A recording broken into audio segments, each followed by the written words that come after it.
पहली बात तो ये कि गवर्नमेंट को क्लियर करना चाहिए कि होमलेस हैं कौन। आप किस तरह ये होमलेस का नंबर गिन रहे हो? क्या उन लोगों को भी आप होमलेस गिन रहे हो जो हफ्ता पहले आए हो और यहाँ आप जमीन का क्लेम करेंगे, या आपने कोई डेट रखा हो जो आपका कट ऑफ डेट हो? मुझे तो लगता है कि वो लोग जो 2019 के बाद आए हैं उनको तो वैसे भी इस खाते में लाना नहीं चाहिए। अगर आप होमलेस जो हैं और जिनके पास ज़मीन नहीं है आप उनको एडजस्ट करना चाहते हो तो उन लोगों को एडजस्ट करिए तो 2019 से पहले यहाँ रह रहे हो, क्योंकि 2019 के बाद आपने बहुत लोगों को यहाँ बसाने की कोशिश की। और अगर के उन लोगों को आप ज़मीन देने की बात कर रहे हो जो जुमा हफ्ता नहीं हुआ उनको यहाँ रहते हुए, तो जाहिर सी बात है हमारे दिलो दिमाग में शक तो पैदा होगा ही। तो गवर्नमेंट पहले ये क्लियर करे कि वो किस तरह ये होमलेस का नंबर गिन रहे हैं, उसके बाद फिर वाज़िया तौर हम इस पर और बात करेंगे। जिस तरह बिहार में ऑल पार्टीज मीटिंग हुई जिसमें कई पार्टियों ने जो शिरकत की, उसके बाद एनसीपी की तरफ से जो आज महाराष्ट्र में जो अजित पवार ने वहां पर अलग एक रुख, तो आपको लग रहा है कि इससे कुछ फर्क पड़ने वाला है? फर्क पड़ेगा, लेकिन क्या इससे एनसीपी को नुकसान होगा या नहीं उसके लिए इंतजार करना पड़ेगा, क्योंकि जहां तक सुनने को मिल रहा है लोगों ने, महाराष्ट्र के लोगों ने पसंद नहीं किया जिस तरह की बातें अजीत पवार साहब के बारे में की, और बिलखसूस उनकी उम्र के बारे में जो कहा कि अब इनको रिटायर हो जाना चाहिए था इससे बहुत पहले। ये मुझे लगता है वहाँ के लोगों ने इस चीज़ को पसंद नहीं किया। बाकी तोड़ फोड़ का काम ये तो बीजेपी की पुरानी आदत है, ये पहली बार नहीं है कि उन्होंने ऐसा किया। कोई भी ऐसी पार्टी नहीं है जिसके खिलाफ बीजेपी ने ये कोशिशें नहीं की। कहीं पे कामयाब हुए, कहीं पे कामयाबी हासिल नहीं कर सकते। यूसीसी जो है इसको कैसे आप देखते हैं? प्रपोजल आ जाए फिर देखेंगे, उसमें बात करेंगे।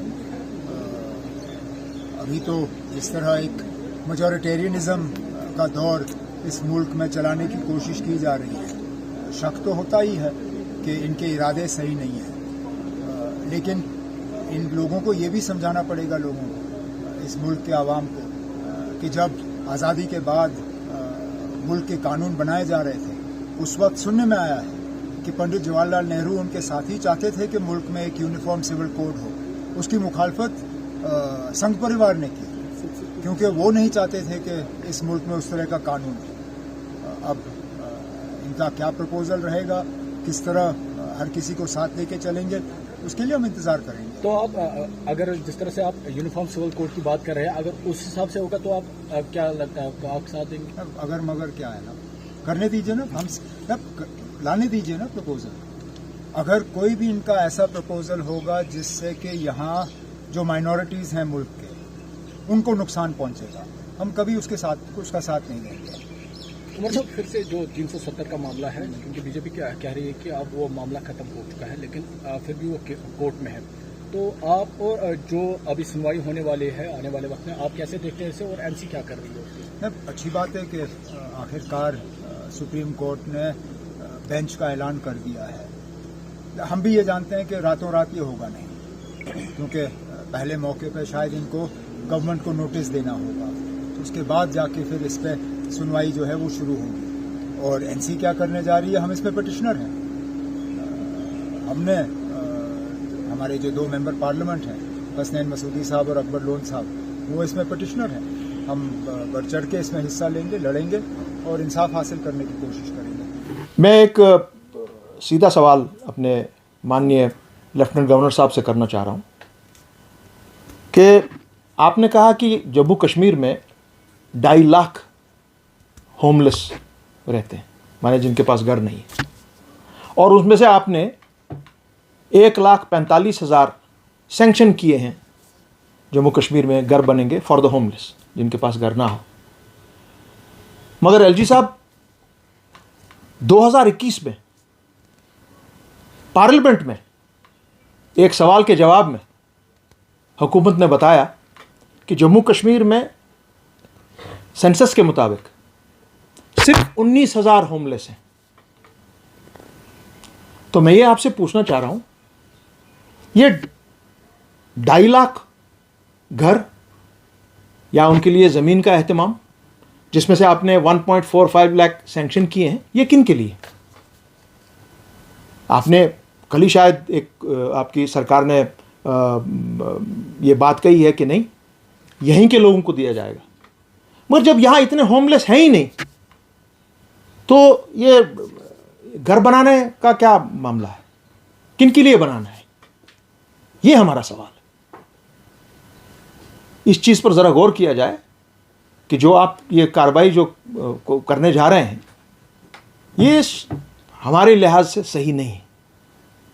यहाँ घर देना है, जो यहाँ के पुश्तैनी बाशिंदे हैं उनके लिए ज़रूर दीजिए। 19,000 हैं, 19,000 से अगर कोई बढ़ गए हैं ठीक है, मगर नॉट 2.50 लाख, जिसमें से आपने 1.45 लाख ऑलरेडी सैंक्शन किए हैं। वो शक शुबा में डालता है पूरी रियासत को। और ये जम्मू कश्मीर की मैं बात कर रहा हूँ, पूरे स्टेट की बात कर रहा हूँ। सो इस चीज़ को बराए मेहरबानी, ये जो तजब्जुब है यहाँ के लोगों के माइंड्स में, इसको मेहरबानी करके क्लियर कर दें।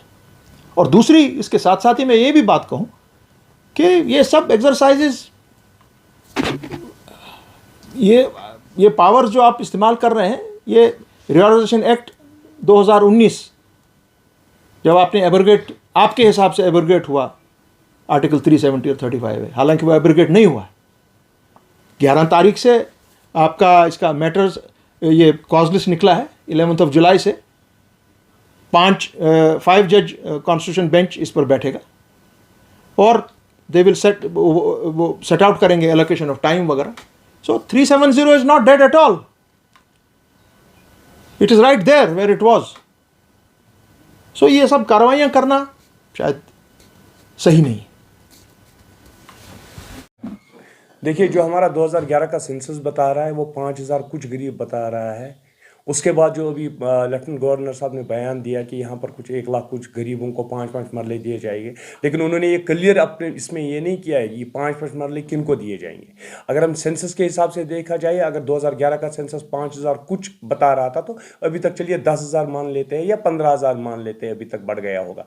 तो लेफ्टिनेंट गवर्नर साहब को ये क्लियर करना चाहिए, क्या ये जम्मू कश्मीर के लोगों के जो यहाँ पर गरीब है उनको दिया जाएगा कि उसे बाहर के लोगों को भी यहाँ आके बसाना है। और जहाँ तक मुझे लग रहा है, जो बीजेपी का एजेंडा है कि यहाँ के डेमोग्राफी को चेंज करना और यहाँ के कल्चर को पोल्यूट करना, इट्स वन ऑफ ये उस पार्ट का एक उस कॉन्स्पिरेसी का एक पार्ट है। और मुझे लगता है कि इसमें एक क्लियरेंस ये भी आनी चाहिए कि जो 2019 से पहले यहाँ पर सेटल किए गए थे बंदे, ये उनके लिए है या जो 2019 के बाद यहाँ पर सेटल किए गए after the abrogation of 378 35A, क्या उनके लिए है? ये जो 5 मरला ज़मीन का मसला इस वक्त चल रहा है पूरे जम्मू कश्मीर में, जिसमें रीजनल पार्टीज़ और नेशनल पार्टीज़ का अपना अपना स्टैंड है। मैं अपनी party all alliance democratic party का स्टैंड बोलूँगा। ये तनाज़ा 47 से ही बढ़ता आ रहा है, क्योंकि पूरा जम्मू कश्मीर मुतनाज़ा बताया गया है 47 से ही। अब जो ये 5 मरला ज़मीन जो ये होमलेस बता रहे हैं एलजी गवर्नर इस समय की, हम जिनका ज़मीन नहीं है, ये सैलाब जम्मू से होके कश्मीर में घुसेगा, क्योंकि ज़्यादातर जो लैंडलेस है that belongs to the people and the land of Jammu. And government of India चाहती है कि यहाँ की डेमोग्राफिक चेंज कराने के लिए बाय दिस वे और दैट वे। पहले जो सेंसस है 2011 का, वो चेक कीजिए गवर्नमेंट को और उनको बताइए कि जम्मू के 10 डिस्ट्रिक्ट्स और कश्मीर के 10 डिस्ट्रिक्ट्स में कितने लैंडलेस और होमलेस है। कश्मीर एक ऐसी जगह है जहाँ पे कोई बिना छत के नहीं रहता है, डस्टबिनों से उठा के खाना नहीं खाता है, फ्लाईओवर्स के नीचे नहीं सोता है। सो ये लैंडलेस इतने ज़्यादा नंबर में कैसे हो गए? वन नीड्स टू नो कि होमलेस है तो है कौन।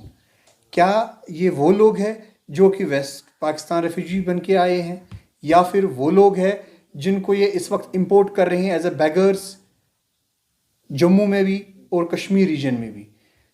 LG government and revenue department has to come clear on the figures, जो ये कह रहे हैं कि कुछ लाख 5 मरला ये ज़मीन देने वाले हैं लैंडलेसों और होमलेसों के दरमियान। अभी तक कश्मीरियों ने और जम्मू वालों ने बहुत अपनी इज्जत गंवाई है। अब as a party, as a state media head of JK all alliance democratic party, we condemn and rebut this step if it is for the people of Jammu Kashmir, our party welcomes it from the core of our heart.